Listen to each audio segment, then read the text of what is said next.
ایک شخص مدینہ کے اندر حضرت عثمان کو گالیاں دے رہا تھا، اور سکر تابعی ابو نضرہ بن منذر کہتے ہیں ہم نے اس کو روکا کہ تم حضرت عثمان کو گالیاں اور برا بھلا کہہ رہے ہو، ڈرو۔ اور وہ بک رہا تھا، بار بار بک رہا تھا۔ اتنے میں آسمان سے آسمانی بجلی آئی اور اس کا جسم کو راکھ کر گئی۔ ایک شخص کو دیکھا کہ وہ ہر وقت آگ آگ کہہ کر بھاگتا تھا، یہ کوفی تھا، کوفہ کے اندر رہتا تھا، آگ آگ کہہ کر بھاگتا تھا، ہاتھوں سے جو ہاتھ کٹے ہوئے، پاؤں کٹے ہوئے، اور زمین پر گھسٹتا تھا اور آنکھوں سے اندھا تھا۔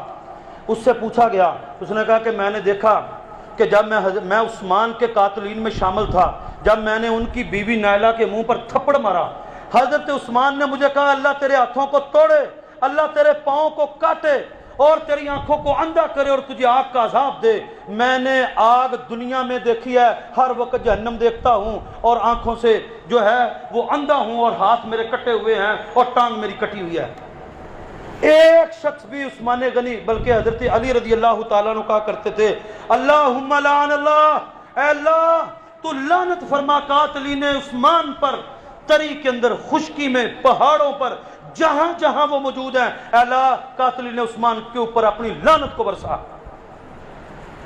اللہ رب العالمین صحیح طور پر حقائق کو سمجھنے کی توفیق عطا فرمائے، اور فتنوں کے دور میں ایمان پر قائم رہنے کی توفیق عطا فرمائے۔ اتنا شر، اتنا فتنہ، علمی فتنہ، علمی تحقیقی فتنوں سے اللہ رب العالمین محفوظ فرمائے۔ آخر دعوانا الحمدللہ۔